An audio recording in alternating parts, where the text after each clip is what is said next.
I think the intellectual revolution that's going on now to restore liberty in this country is well on its way, and there's no way they're going to stop the momentum that we have started.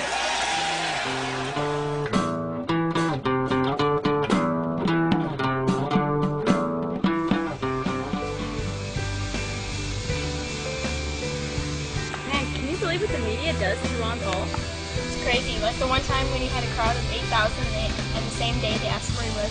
Yeah, isn't that ridiculous? What can we do about it? Well, we could make a difference. We could be the media. Wow! Welcome to the Liberty Live Stream Team Show featuring Suriyah and Qadoshyah Fish.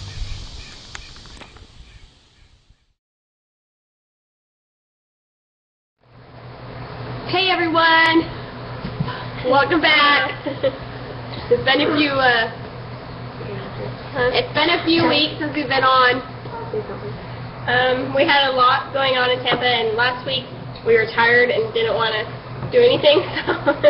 So we switched our show to Tuesdays now at 8 p.m. Eastern Standard Time instead of Mondays. So change that on your calendars to watch. And so we'll go over a few things about what happened in Tampa and what's gone on the last few weeks. First, we're going to play a short video, just kind of a music video that kind of sums up our trip and makes it look a little bit more vacation-like than it really was. But anyways, it makes it a fun little video, so we'll play that first, and then we'll kind of get into some of the details. Qadoshyah was in Tampa for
kind of give the quick rundown and summation of our trip.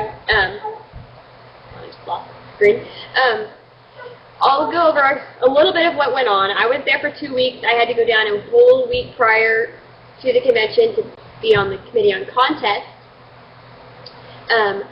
I was one of the contestants on Oklahoma's challenge, and so we had to go in front of the Committee on Contests on Monday the 20th, which was a whole week before the convention was supposed to start. And then I also had to be at the credentials appeal we had on Friday the 24th. So it was a very long week there, the week before. I had a small break. Those of us who went down for the Committee on Contests, we had a small break for about 2 days. We went down to the Atlantic side of Florida and spent a couple days there, but then it was quickly back to work and many late nights. You know, we were up till 5 o'clock in the morning formulating our appeal to the Credentials Committee that would be heard that Friday and all that kind of stuff. And ultimately, all of that was shot down, but it was a great learning experience, and I'm glad we were able to go through it all, even though I spent many hours crying about it. And then on Friday, we actually were able to meet some of the delegates from Maine because they had their appeal that same day, and so that was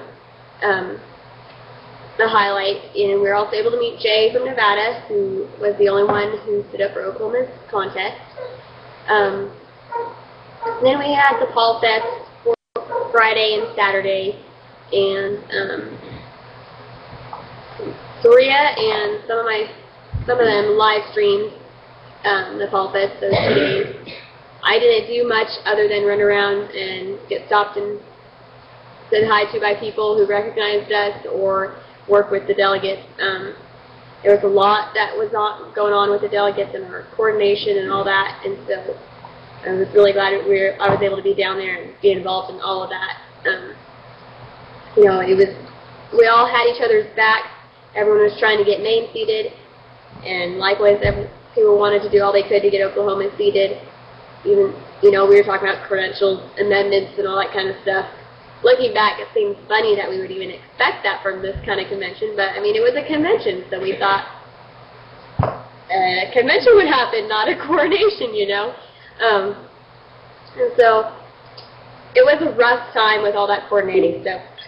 Lots and lots of late nights, but it was really good. And then there was the Sun Dome rally on Sunday, which was really cool. But again, it was a kind of a rough time because they didn't want it. The Sun Dome rally wouldn't recognize Oklahoma's parking lot delegates, and so I couldn't go up in the VIP delegate lounge. Well, they told me I couldn't go up there, and finally it got to the point where I just said, I'm sorry, I'm a delegate, I'm doing work with delegates, and I'm going up here. And so the people just stepped back out of the way and let me go up, and, you know, all the delegates there were like, why would they do that to you guys? You know, here's my number. I don't agree with them doing that, you know, and call me if there's any problems, you know, or people would have me go in and get in the middle of the circle, say, come get in this middle circle so that, you know, they don't kick you out of being up here in this lounge. You know, I turned my bracelet inside out. It was kind of weird to be doing that at a Ron Paul rally where, you know, I thought we were all like on the same page. But that's all right. It is what it is, and you know, it was a great time anyways. I'll let Suriyah kind of fill in for a few of those days where she live streamed. I got to Florida on Thursday, and we live streamed all day Friday at Fall Festival and all day Saturday. And then Sunday we got up and went and live streamed at the Sun Dome rally. Which is Saturday I actually helped Qadoshyah a lot with the delegate work at the Paul Fest. That was her little go for it, I suppose you could say. And then at the Sun Dome we live streamed all day. And then Monday, pick back up. Well, Monday, we went to the convention because, you know, they were just going to gavel it to order and then recess until Tuesday. So we went, and that was the only day those of us who were guests were able to be on the floor. So we kind of, you know, went and made a think about everything there and had Ron Paul signs everywhere, chanting Ron Paul. It was really cool. And then we did a lot of strategy work again Monday night. It was a late night. Most of the big day was Tuesday. And Tuesday, we were up bright and early, but there were some bus issues, so we ended up having to walk to the convention quite a ways, which was quite interesting. Monday we walked. Monday we walked even farther. A couple miles. Yeah, I forgot about that. But so the parking there was pretty crazy because of all the security. But then came the crazy stuff that happened on Tuesday afternoon. You know, when the credentials vote came and the rules vote came and the roll call vote, and it was just shocking to sit there and watch how they just railroaded things through like that. I mean, they just totally didn't care that there were delegates there who wanted something other than what they said, other than what the chair said. And he just completely ignored them and kept on going, I can't believe, it was kind of like shock for a little while, and I was just sitting there watching what was happening and slowly losing hope, and then finally it was all I could to not just break down and bawl, and by the end of that roll call vote, it was, I was surprised, but I mean not that surprised because of what we saw happen at our state convention. They obviously do not care for the rules, and if it happened at the state level, I mean, I was surprised that it happened. It was so blatant at the national convention, but I wasn't all that surprised, really.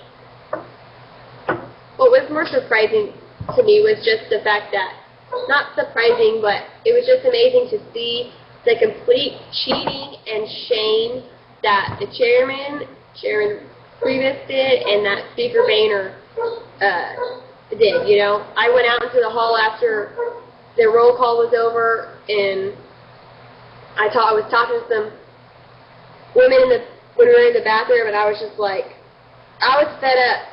My sisters were telling me to calm down, but I'm like, I'm not going to let these women just go by and say, sorry, oh, you're one of those Ron Paul supporters, which is what they did, because I happen to have a button on, and I'm going, you guys agree with what went on there? I said, we're going to make our party look terrible, and they said, oh, we don't make ourselves look stupid. I'm like, okay.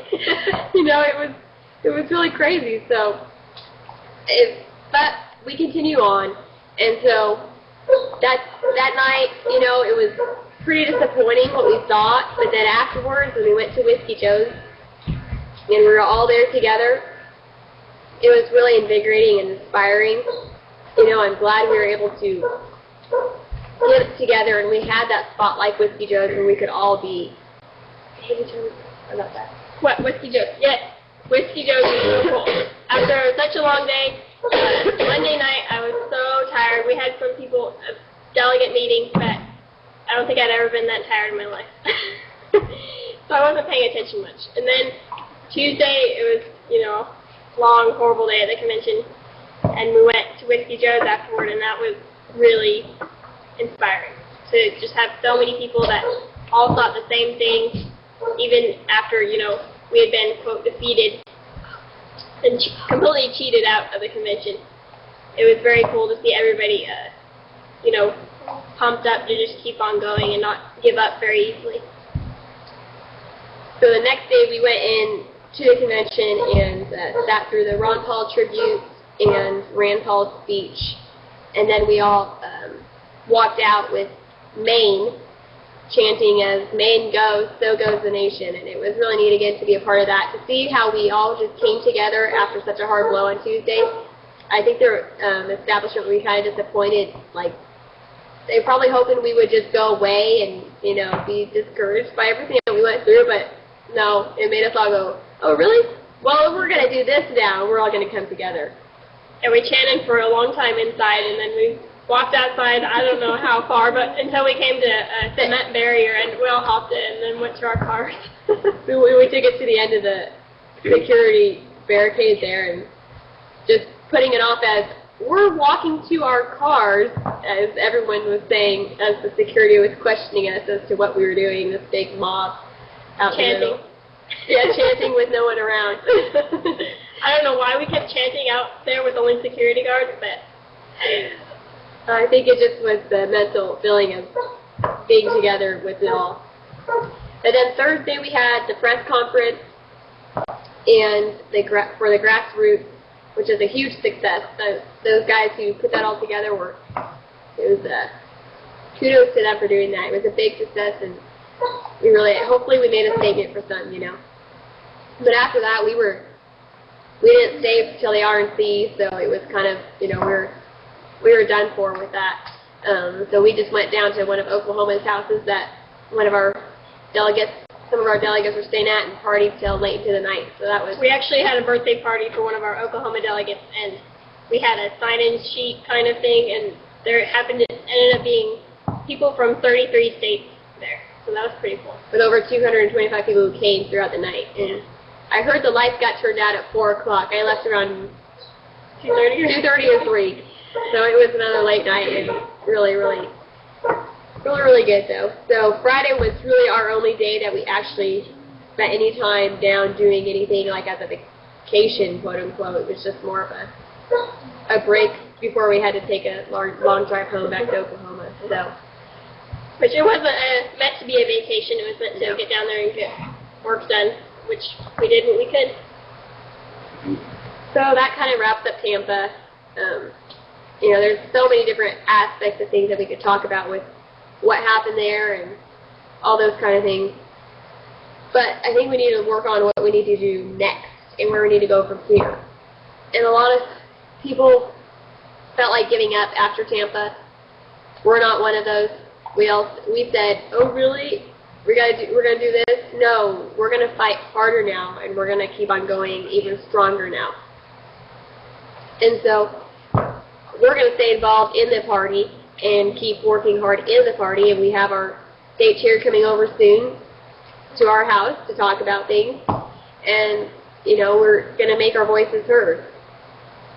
So there isn't any other way to go. I mean, if you just give up, then I don't see what the point was in being involved ever. In 2008, Ron Paul did not win the nomination like he just did, and the people involved then did not give up. They kept on, fighting and putting good candidates up, and look at where we are 4 years later. We're a lot stronger. The movement's a lot bigger, so there's no point in giving up right now. And then there's a lot of talk about who we're going to vote for. That link, I just put the link down in the chat to the open letter that I had to our state chair. Yeah, that link works. If you want to see what I wrote to him this last Saturday and hand delivered to him. So a lot of people are also wondering, who do we vote for now? Since Romney's our nominee, we're not going to vote for him. And most of us wouldn't want to vote for Obama. I know some people might say, well, we're just going to do that to protest. But I can't vote for Obama or Romney because of it would compromise my principle to vote for either one of them. And so, do you write in Ron Paul? Hey, if you can write in Ron Paul in your state, I think that'd be fantastic. We cannot, unfortunately. Oklahoma is really limited. We really only have 2 choices, which is Republican or Democrat. So you either will vote one of those or don't vote at all. And so then we have Gary Johnson. Now he's on the ticket in some states, and a lot of people are for him because he's a libertarian candidate. We stand for liberty. While there's a few issues with him as far as we are concerned, and I thought it would be a good time to kind of share those, since a lot of people don't realize what Gary Johnson really stands for on some of these important issues. And so Suriyah has looked up all of everything there is to Gary Johnson, I think. I'm going to have her talk about it. Thanks a lot. For starters, Gary Johnson is not in all 50 states. They're trying to get him on the ballots, but at the moment, I think Oklahoma is the last state that he looks like will not be on the ballot on. So if you're in Oklahoma, your only 2 choices are Romney or Obama, which we cannot vote for, as you all know. So Gary Johnson, a lot of people say, we all know he is pro-choice, at least everybody should, but he says he'll leave it up to the states, which is the same stance as Ron Paul. But I cannot personally vote for someone who thinks abortion is okay, whether he wants to live it up to the states or not. Because I would be voting for someone who supports murder. And then the other thing people are confused on Johnson is his foreign policy. Yeah, well, without life, there is no liberty, and so you have to support life to be actually a true libertarian. Yeah, a true libertarian is protecting life, liberty, and property.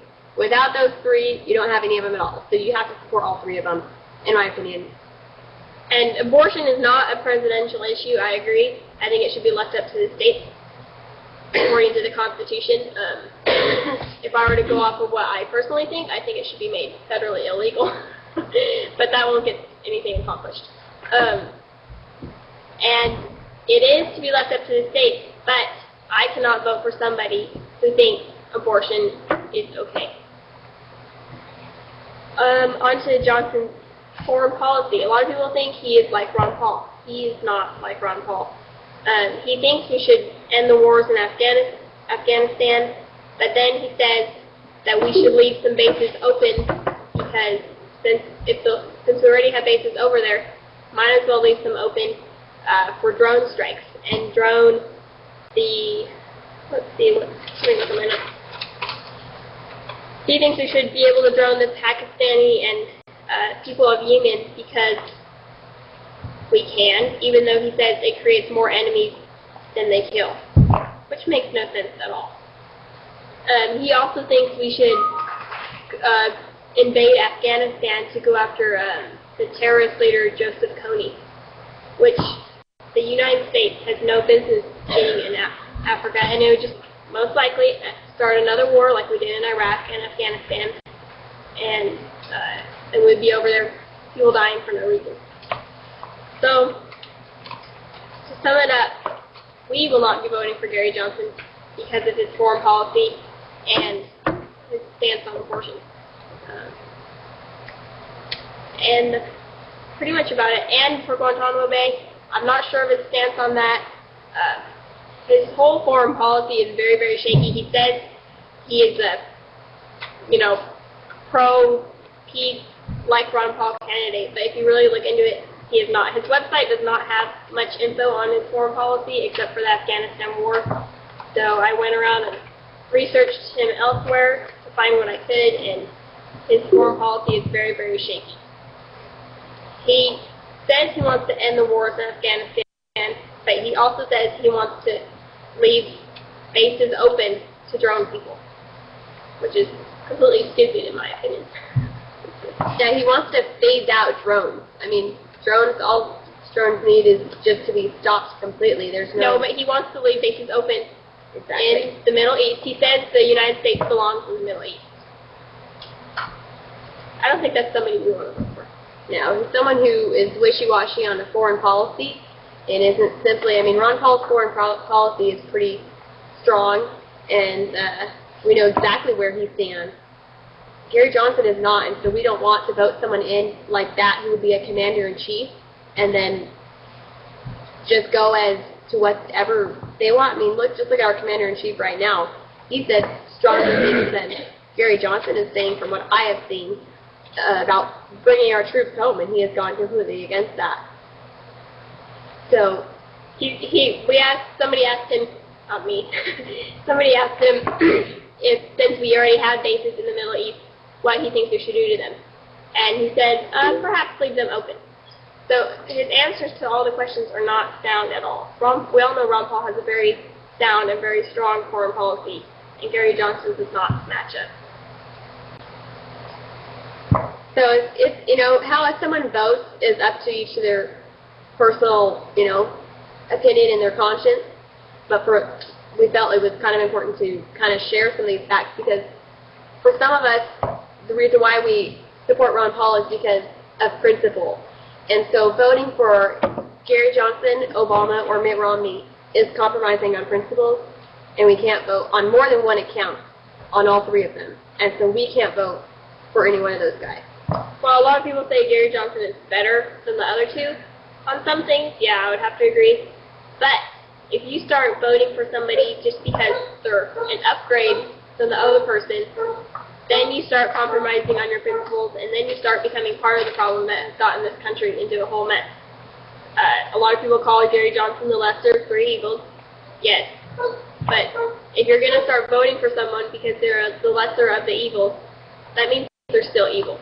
And you're going to get, you'll just become part of the problem. And so, since we don't have a good candidate, we don't have to vote for the presidential election. I mean, there's nothing saying we have to vote in that race. There's other candidates in our state that I can vote for in November, so I'll just go vote there. And you can always, if you have nobody at all, I mean, you can, typically there's somebody you can vote for, at least, a local candidate. But even then, if you don't have somebody that you can vote for, you can always go turn in a blank ballot. And your vote, I mean, you'll be counted as a voter, but you won't be voting for anybody. Yeah, just go pick up the ballot from the little old ladies who sit there and run it through the machine, and it'll count you as a voter. And then they'll wonder how they lost that day when the voter turnout was so high, but no one voted for anyone. A lot of people are voting for Johnson too, so it counts as a vote against the Republicans and the Democrats, which that's just another thing you'll be compromising if you have principles that you shouldn't be doing. So now we're going to get Mat Larson up he has the YouTube channel, Mat Larson 10. The Go Ron Paul piece. We're going to get him up here to kind of talk about these issues about where we should go and voting Gary Johnson or writing in Ron Paul and all that kind of stuff. So Matt, you can come on up. There are a lot of Liberty festivals going around within the next couple weeks. I know there's one in Nashville, one in Iowa. Somebody wants us to go to.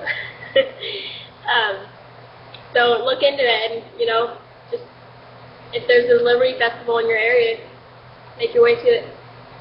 Hello, Matt. Hi, guys. Good to see you again. Yes, we may be going to Iowa. Nothing for sure yet, but for those who are asking.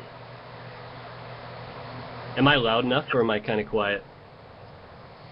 No, you're fine.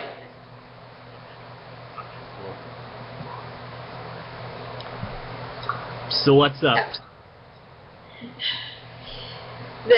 Our connection with you is kind of slow, so we have this really slow delay when you come in and say something in the video. So since we're, I hear it on yours. Can you turn your sound up a little bit? I can't hear you very well. Yeah, how about that? Better? No? Maybe?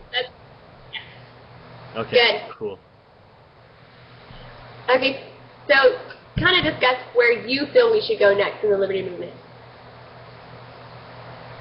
Honestly, we can't really tell people where or what to do or what to go on, but I think just stick with your principles. Don't be willing to just sacrifice what brought you to the Liberty Movement. If you just came there because you were part of the Liberty Movement in the first place, then sure, stick with them. But if you came to Ron Paul and people like him because of his principles, stick with your principles and don't be willing to sacrifice yourself and your vote just for the betterment of the party, quote unquote. Because I think when people try to tell you who to vote for, they're going against what the whole libertarian movement is about, and that's just about having your own personal choice and freedom to do what you think is best. Your vote is your vote. I'm personally writing in Ron Paul, not for the fact because I think he's going to win, but for my principle. I support Gary Johnson. I hope he does good. I hope he wins because he is the better of the three that have a chance to win. But I know that Gary Johnson doesn't actually have a chance to win because unless you're running as a Republican or a Democrat this year, third parties just don't have an actual shot at winning it. The two-party system is made to shut out the third parties. Yeah, well, that's where a lot of people want to go to the third-party route now, which I would say, hey, if someone wants to do that, obviously, I'm cool with whatever anyone decides to do, because we're not going to say what someone should do. But people don't realize, or maybe they forget willfully, that the third-party system really doesn't get us anywhere. It's like okay, it's not a vote for one of the two main candidates, but there's nothing going on with the third-party system because of the way everything is so centrally located with people. Right. I mean, people say that write-ins don't count and do anything. You know what? Voting third party won't do anything either. The media is not actually going to represent that count. People are so naive they actually believe that their vote is going to count. The people that do the counting of the votes are the people that actually matter. When we're sending out all the vote totals to Spain to be counted, do you actually think that that's going to be an actual representation of our vote totals that we actually try to cast? Absolutely not. The media is going to make it sound 49% Romney, 51% Obama, and that's all it's going to be. There is going to be no third party that's going to have a factor in it. It's just the media woke up to this back in 1988 when Ross Perot actually garnered about 19% of the vote. He was the last person to actually have a third party chance that was close to winning. But the only reason why they couldn't cover up Ross Perot so much is because he was a very, very rich person that could afford to buy his own media at that time. We don't have that luxury when there's billionaires and trillionaires backing Romney and Obama. We just cannot outspend them. So unfortunately, we're screwed this election. We're not going to be actually represented with our vote. So that's why I say vote your conscience this time around until 2016. And everyone says there's not going to be 2016. And you know what? The more and more we get closer to it, I'm kind of seeing that financial collapse too, and who knows what's going to happen. Well, they didn't actually cheat Ross Perot. They threatened him and his kids. And that's why Ross Perot stepped down. He came back, and he actually still ended up getting 19%. So I still believe 2016 is what we have to shoot for right now. If you're not willing to fight for the future, you might as well just sit down and die now because you're giving up. You're just conceding to them that they've won. I'm not willing to concede on that. That's why I'm running for city council, and I'm not willing to give up. We need to vote in Liberty candidates and get the right people in the power so we can start taking the power back to the people. Exactly, and there's a lot of people who I've talked to over the last week and a half since being back from Tampa who are just ready to throw the towel in because of what they saw in Tampa, and even people who, I mean, weren't there. All people who should be ready to throw the towel in is those of us who went down there and spent our time and money and our stress and lack of sleep and tears over it, and, you know, we were totally burned being right there, and we felt it. Yeah, everyone witnessed it, but those of us who were down there in the trenches, you know, it's a little different actually experiencing it. But it made us all fight harder. So those who are just ready to throw the towel in already, I'm like, go ahead. Obviously, you weren't in this for the right reasons anyways if you're ready to give up so quickly after after a quote-unquote defeat, even though it was by cheating. You know, you just get up off the ground and keep on going. And it's like last night it got me over the edge, like just fired me up when someone sent me a message saying the revolution is a myth in the Republican Party. I was like, seriously, person, where in the world have you been? They're not paying attention if they don't see us. So I mean, we're kind of that elephant in the room for the GOP right now, and they don't know what to do with us because we're taking over more and more state conventions, more and more state positions. Local positions. I mean, we're definitely having an impact, and that's why they had to blatantly cheat us out of this year down to the convention, because we have been taking over so much. Nevada is now owned by Ron Paul people. Minnesota will be owned by Ron Paul people. Iowa will soon. Maine will soon. I mean, all these things are definitely going in our favor, and it takes time. Look at how little we accomplished in 2007 and 2008 compared to what we accomplished in 2011 and 2012. We've done so much more this year, and we're only going to continue to grow exponentially.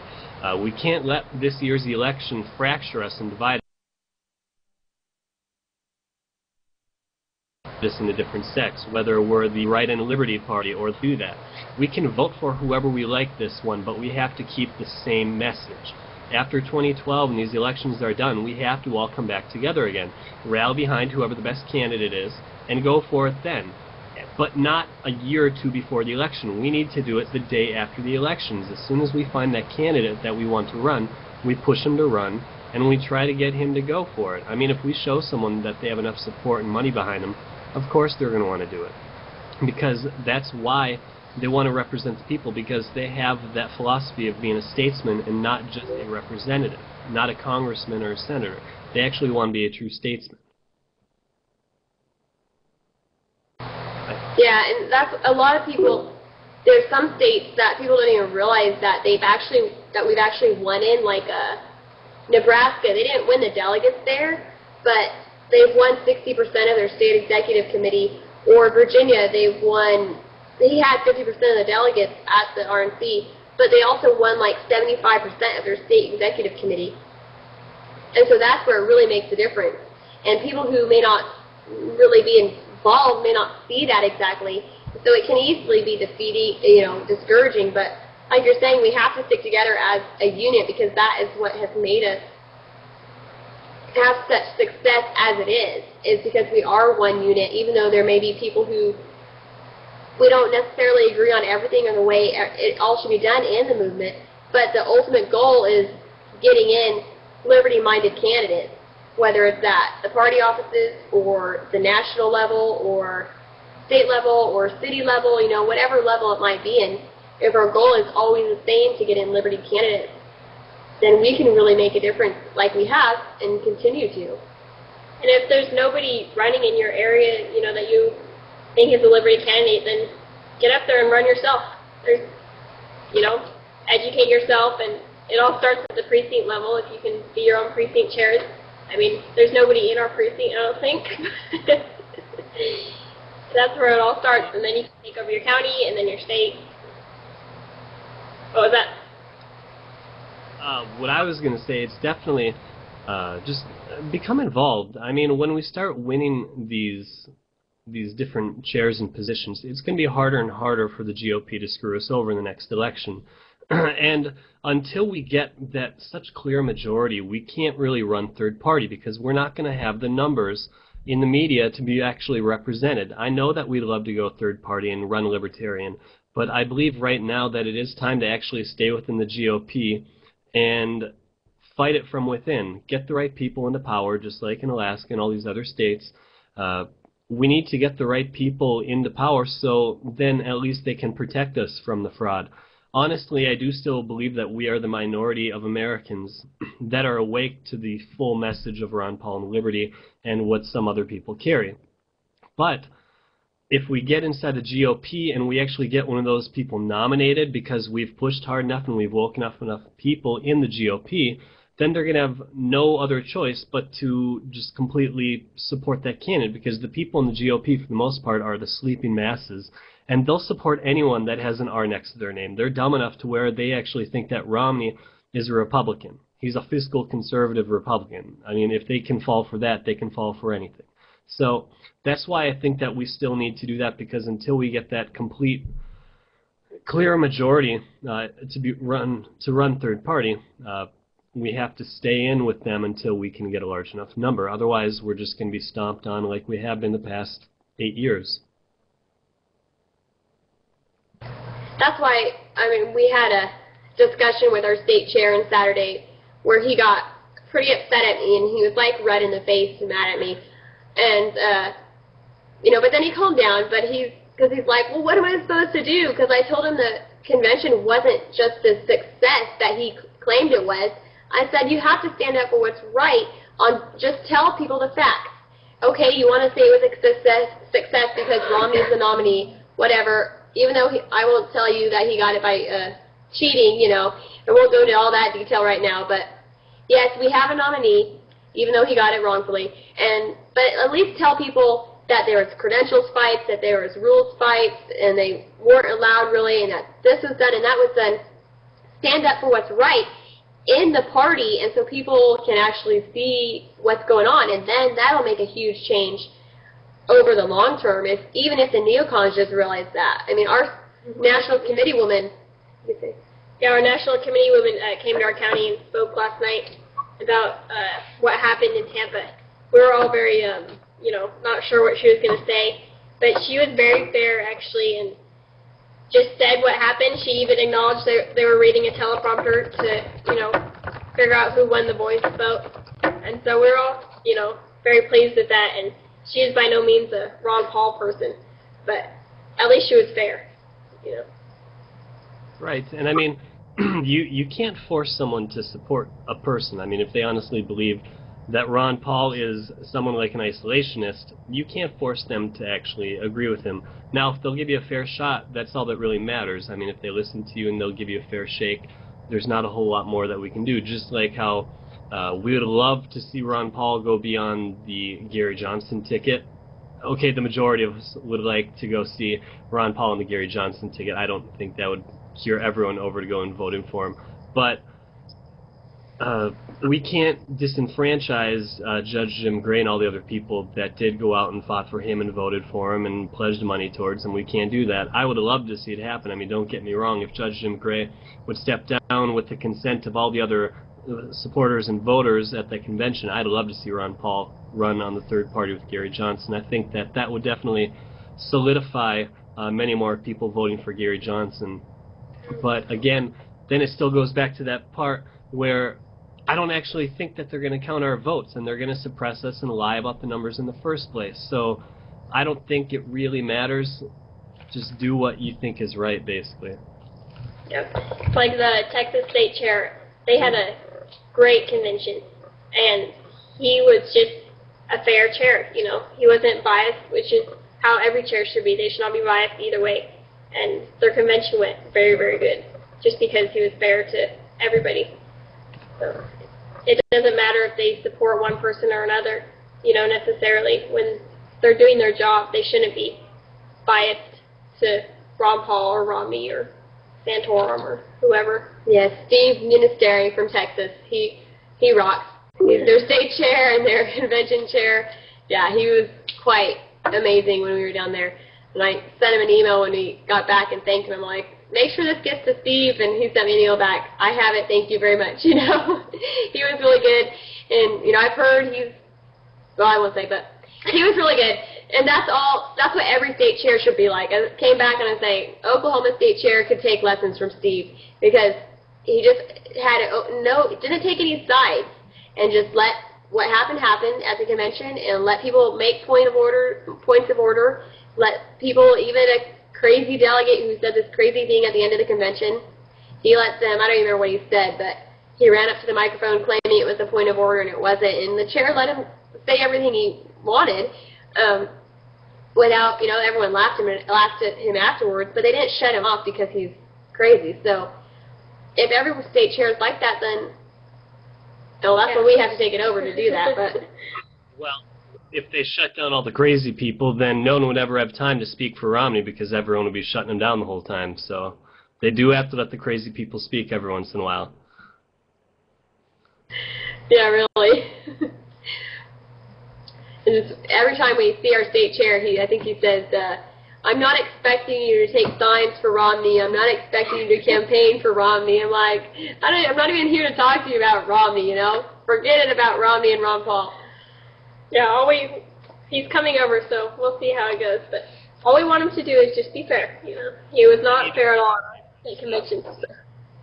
You need to videotape it, so at least then you can share it with us and we can see what possibly the next, he's possibly going to be replacing Priebus, isn't he, is what I heard? Yeah, there's rumor of him replacing Priebus. So that's kind of why we have to work on him here in Oklahoma while we have him and while we have a talking relationship with him. And no, we won't be doing any live stream, maybe not even video. He doesn't like it. Yeah, when I saw him at the meeting on Saturday, he was a little annoyed that someone was filming, and I asked the person to stop, because at that point we were right in the middle of actually possibly getting somewhere with the conversation, so I thought, you know, there's no reason to aggravate something further with something that isn't that big of a deal. So I will see how it goes on Monday, and, you know, we'll just play it by ear. What are your guys' laws on wiretapping and recording? Can you record someone, like just audio, without them knowing it? Because if you can, you should just audio record that guy without video. We could. I mean, he's coming to our house, so we could do whatever we wanted at our house. But yeah, I think actually somebody did audio record the thing on Saturday. So. Well, there you go. You're just recording to protect yourself. I think you can in Oklahoma do that, actually, from what I recall. Captain America, I think the government already does have everyone's house wiretapped, so no need to do that. I don't know about our house, there's too many of us here. Okay, not the ranch. I mean, there's too many different animal noises in the background anyway for the government to actually hear what you're saying, so it doesn't matter. Hey, those animal noises are good for something, right? So, that's why I'd encourage everyone just to, talk to the people in your party, think it's something to, if you have a relationship where you can talk to your chair or write a letter to him and hand deliver it to him or do something, or, anyone who you're around who's in a position of power, quote unquote, do something like that, then talk to them and see if you can make a difference. And maybe that it'll force them, if they realize you're here to stay, it'll force them to include you or at least do what's right. And if it takes force, just your presence to force them to do what's right until you can replace them, then so be it. I figure if it takes getting him wrapped around our finger for the next few months just to get stuff done, that's great. But hopefully it'll change him, for the better. I had somebody send me, sorry about that, go ahead. I had somebody send me a document, and I found this pretty interesting. I'm going to read this. I just got it like 15 minutes ago. It's from the Cherokee County Republican Party in South Carolina, Blacksburg, South Carolina. And the guy's name is Mr. Brian Frank. Letter goes, Dear Mr. Frank, this letter is to inform you that you have vacated your office as precinct president of the Gaffney Ward 4 precinct in accordance with the rules of the South Carolina Republican Party as amended on May 19, 2012. Now the two rules that it says he broke were rule number 4, precinct organization, section D, resignation and vacancies. Now it says, should any officer or delegate publicly endorse or financially support a candidate for partisan office other than a duly nominated Republican candidate, unless there is no Republican nominee in the relevant race, they shall immediately vacate the Republican Party office. Now Rule 5, it also says, this is for county organizations, section E, resignations and vacancies. Should any officer or delegate publicly endorse or financially support a candidate for partisan office other than a duly nominated Republican candidate, unless there is no Republican nominee in the relevant race, they shall immediately vacate the Republican Party office. Now here's where it gets crazy. As president of the Gaffney Ward 4 precinct, you are a member of the Cherokee County Republican Party Executive Committee. When you posted on the Cherokee County Republican Party's Facebook and on your Facebook page your support of the Libertarian Party candidate for President of the United States, you immediately vacated your office in both of the precinct and county organizations. This letter has been written by the officers of the Cherokee County Country Republican Party to remind you of your South Carolina Republican Party rules, and because of your actions, no vote is necessary to remove you from office. Your actions did that. Yours truly, John Major. So this person was kicked off of the precinct office and president of the Gaffney Ward precinct because he supported a third-party candidate. You have no idea, like, you can't support anybody but the people that they're forcing down your throat. It's just complete garbage. That's insane. I didn't realize they said they removed him from his office because of that. That's crazy. There's a guy running for a state senate in Iowa, and he was telling me last night that he was being summoned by his GOP because they were telling him that if he did not endorse Romney, they were going to stop all funding or support to help him in his race against the Democrats. That is just like completely ridiculous. You know what, I don't doubt that. I mean, they're so completely corrupt. They know that the masses won't actually support them. The people that are running, that are educated, aren't going to be the ones that go out there and campaign for him and throw his support behind him. Yeah, and speaking of the Republican Party rules, I was talking to someone from Nevada earlier, and he was saying, you know, they got in some trouble, some of them, because they voted not according to how they were bound. And they were getting on his case for that because he was on the executive committee, and he said, well, I was disenfranchised as a delegate, and so that's why I went ahead and did my unbinding. And they said, what are you talking about? And he said, well, Gingrich was supposed to get proportional delegates in our state, and so I signed up to be a Gingrich delegate because Paul's delegates were all taken already, and you guys didn't give Gingrich any delegates from Nevada. So he said, I was already disenfranchised, and so it forced me just to have to vote according to how I wanted to. And I guess they were like, I had no words to say back to him. What? Basically, kind of one of those speechless moments. Yeah, it's nice when we can use the rules against them, because you know that they change so many rules to go against us, if possible.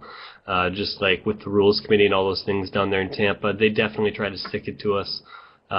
Unfortunately, we are supposed to be the ones that are making the rules. The people up in the party are supposed to be the ones voting on it, but they don't actually choose and write rules fairly. They don't wait for everyone to go there and vote on it. They stall people on buses and drive around the convention center 3 or 4 times and not allow people to get off.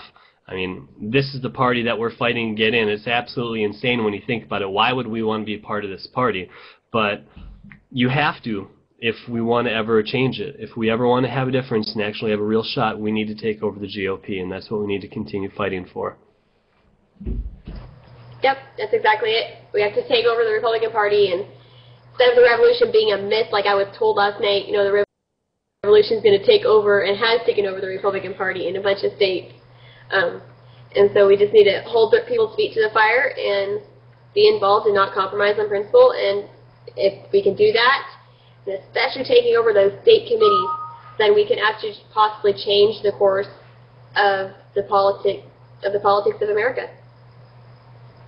I agree. No last words. I just agree with both of you. You know, I'm the speechless one, so I'll just do that. Does anyone have any questions or anything, I guess? That'd be a good time for questions the last 5 minutes.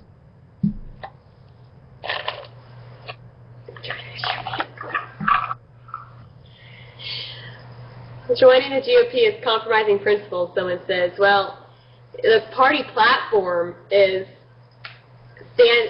for really good things, and so that's what we stand for, the party platform, and the principles the Republican Party stands for, not who the Republican Party has made themselves out to be now. Captain, what did you say?